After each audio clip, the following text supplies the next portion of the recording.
Like the video in 5 seconds or John Cena will actually turn invisible. As good as WWE's television has been over the last number of weeks, we'd be remiss in saying their documentaries, specials, and just about anything that isn't live TV has been this good or very better for a very long time. WWE 24s, the Chronicles, the Day of pay-per-view videos, and many more of these WWE original exclusives have been churning out great editing and even better little nuggets of our favorite superstars. I'm D Wicked from Watch WWE, and these are 10 shocking recent WWE Backstage moments. Maybe that title could use some work. Number 10, Randy Orton lowers the bar. Did you ever think you'd see WWE veteran, future Hall of Famer, and guaranteed legend post-legend killing days Randall Keith Orton putting himself in any position lower than that of the prestiged professional wrestler?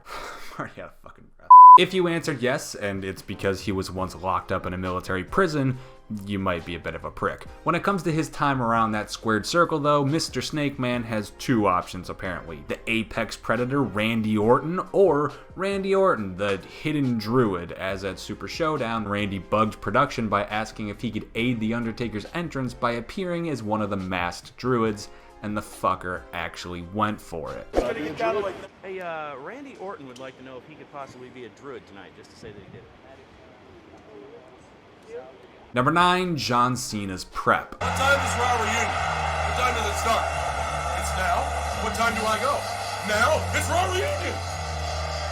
I'd say for the majority of the non-public speaking population, the most difficult part of a speech is actually not the speech at all, but the build-up to it just moments beforehand. For some people, the idea of flicking a mental switch and just suddenly being in the mode, doesn't just not exist, but may not even be that comprehensible. On the complete opposite side of that spectrum, you've got a guy like John Cena, who's been addressing WWE live audiences for 17 years now, with at least 14 of those spent as the literal poster boy of the company. So he's like a little bit better than this whole public speaking thing than most. So moments before his big moments, instead of gathering his thoughts, John gathers the emotions by keeping it playful just before walking out, which isn't only a little bit shocking, but also some damn good advice. Thank you, John Cena's Twitter. Kicking off the Raw reunion with the 16-time WWE Champion! Number 8, Ric Flair being Ric Flair. If you watched the last clip and thought, wow, I could never do something like that, where's he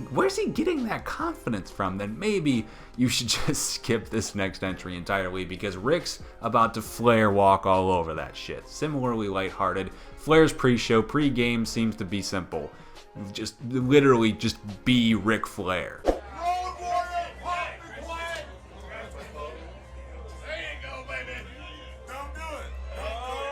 Number 7, Xavier and Stephanie get shocked. Literally. Get it? Well, no, it's not. It's not literal. Stephanie's already been kidnapped and nearly crucified before. Lord knows she doesn't need to deal with electrocution too. Her brother's nuts can attest to that. No, this moment, like the previous ones, is far more lighthearted. Stephanie was busy showing off the enjoyable side of her personality, most often neglected on television, to Xavier Woods prior to WrestleMania while discussing his pancake attire before something loud, let's call it a wood chipper, why not, goes off and scares the shit out of Xavier. Yeah. Okay, that makes sense. You know what I'm saying? See, this is... I'm right there with you. Number 6, Stone Cold did what? I can't believe it! If the Texas Rattlesnake Stone Cold Steve Austin is infamous for anything, it isn't the middle fingers or the what chants. I would say it's the copious amounts of beer intake. Think about it. Just about every single iconic Steve Austin moment ends with him blasting apart 2 cans before slamming them back and passing them around to anyone in the vicinity. And when it comes to Stone Cold and his beer, let me tell you, he does not miss. He always has someone ready to chuck some beer in after a match or a promo, and he always catches it.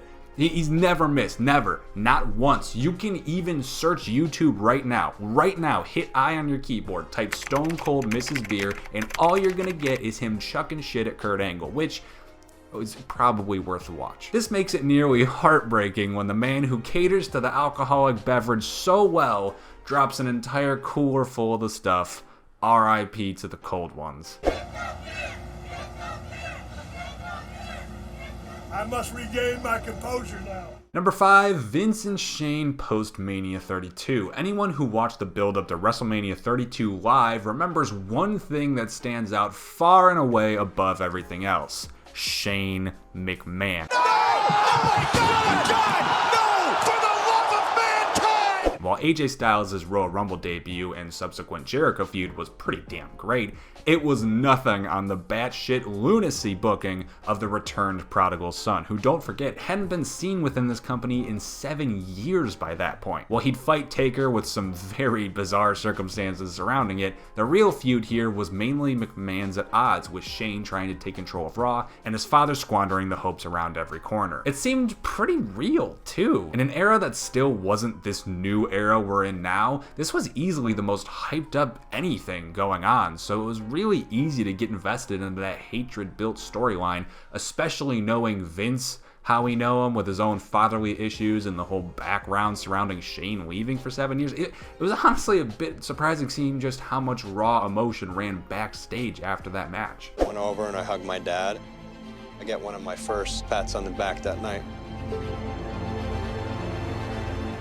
Number 4, Kevin Owens with the Universal Championship. KO's first and only world title win is shocking from 2 different time perspectives. Live, back in 2017, it was unbelievable that a dude who full-on represented the indies and who had that body type was top dog on Monday nights. And that's not a diss, that's impressive. In hindsight, what the fuck? Kevin Owens was Universal Champion? And that belt's 3-year history, it's only had 6 different holders, and genuinely, half of them are forgettable, with Owens is easily feeling the most washed over despite him having still the second longest collective reign. Back to that live shock though, as hard as it is to believe at the time, try to imagine the unreal sensation going on backstage. Keep in mind, this is the Indie Darlings coronation before a locker room that had slowly turned Indie Darling. This was a special ass moment. It was really the culmination of that journey, man. It was crazy.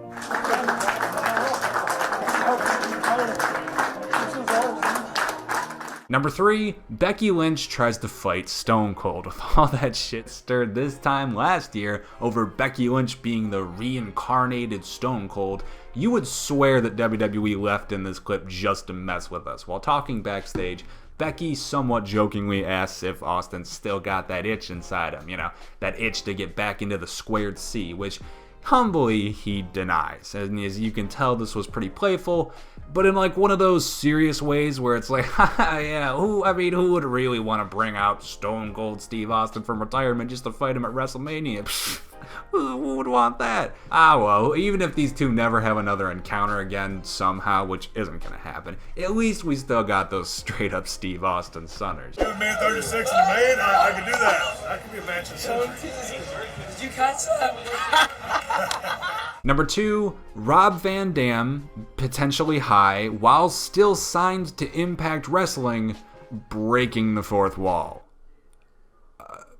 Yeah. Can't have a Raw reunion without Mr. Monday Night RVD. Am I right? I broke the fourth wall. Bam. And number 1, Brock Lesnar throws the Universal Championship at Vince McMahon post-WrestleMania. Yeah, no, I'm just kidding. This one actually needs some context. WrestleMania 34 was a pretty strange disappointment of a pay-per-view. Charlotte versus Asuka, AJ versus Shinsuke, Undertaker versus Cena, all potentially match of the year shit, but done in such odd, disappointing ways, and none suffered worse from shaky booking than the main event. Brock Lesnar defending his Universal title against Roman Reigns in the 3 years in the making rematch, and wow,